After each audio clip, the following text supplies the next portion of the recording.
వి సత్యనారాయణ గారిని వేదికను అలంకరించవలసిందిగా ఆహ్వానిస్తాం. మాకు ఈ యొక్క టోర్నమెంట్కి one of the sponsor V Satyanarayana రాష్ట్రీయ కరాటే పోటీలు ప్రారంభోత్సవం జ్యోతి ప్రజలతో ముందుగా మన Rajendra president one of the director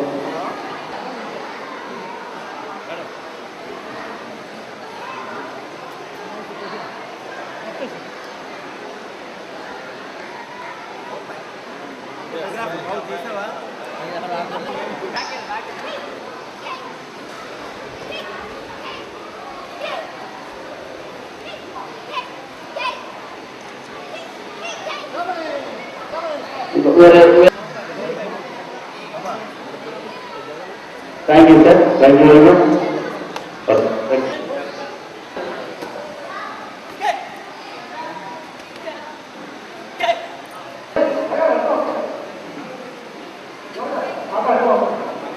Satyanarayana గారు, సత్యనారాయణ గారు సార్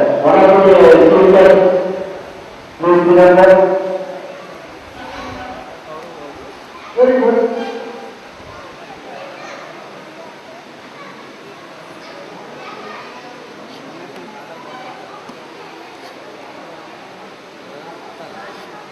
మన విశాఖపట్నంలో రాష్ట్ర స్థాయి కరాటే పోటీలను ప్రారంభించడం జరుగుతూ ఉంది. మరి కార్యక్రమాలను చేపట్టినటువంటి మన చీఫ్ ఆర్గనైజర్ గారు సతీష్ని నిజంగా నేను అభినందిస్తూ ఉన్నాను. అదేవిధంగా ఇటువంటి కార్యక్రమాలు మున్ముందు విశాఖపట్నంలో నేషనల్ జాతీయ స్థాయి కరాటే పోటీలను కూడా మన విశాఖపట్నంలో నిర్వహించాలని సతీష్ గారిని తెలియజేస్తూ ఉన్నాను. గతంలో కూడా మరి గంటా శ్రీనివాసరావు గారు ఒకసారి చెప్పడం జరిగింది, మన విశాఖపట్నంలో అంతర్జాతీయ స్థాయి కరాటే పోటీలను నిర్వహించినట్లయితే ప్రభుత్వం తరపున ఆయన ఏ రకమైనటువంటి సహాయ సహకారాలను కూడా ఆయన అందిస్తానని గతంలో చెప్పడం జరిగింది. మరి దీన్ని పరిగణలో తీసుకొని మన సతీష్ లాంటి వారు మన విశాఖపట్నంలో ఇటువంటి అంతర్జాతీయ స్థాయి కరాటే పోటీలు కూడా నిర్వహించడానికి ఆయన సన్నాహాలు చేసుకోవాల్సిందిగా కూడా నేను ఆయనకి తెలియజేస్తా ఉన్నాను. కొడాకో కరాటే ఛాంపియన్షిప్ నిర్వహిస్తున్నటువంటి ప్రసాద్ గారు, సతీష్ గారికి నేను అభినందనలు తెలియజేస్తూ ఈ కార్యక్రమానికి విఎస్ రావు గారు ముఖ్య అతిథులుగా విచ్చేస్తారు. అంగారామ్ గారు, జగదీష్ గారు, పెద్దలందరూ కూడాను, ముఖ్యంగా పెద్దలు సోమేష్ గారు, వీరందరినీ కూడా నేను అభినందిస్తూ ఉన్నాను. విశాఖపట్నంలో ఇంతవరకు అంతర్జాతీయ స్థాయిలో కరాటే ఛాంపియన్షిప్ జరగలేదు. ఆ దిశగా ఈ ప్రభుత్వం చర్యలు తీసుకుని విశాఖపట్నం కళాకారులకి, క్రీడాకారులకి చాలా వేదికగా ఉంది. ఎంతోమంది ఉన్నారు ఇక్కడ క్రీడాకారులు కూడాను. వాళ్ళని ప్రోత్సహించాల్సిన అవసరం నేటి ప్రభుత్వాల మీద ఉంది.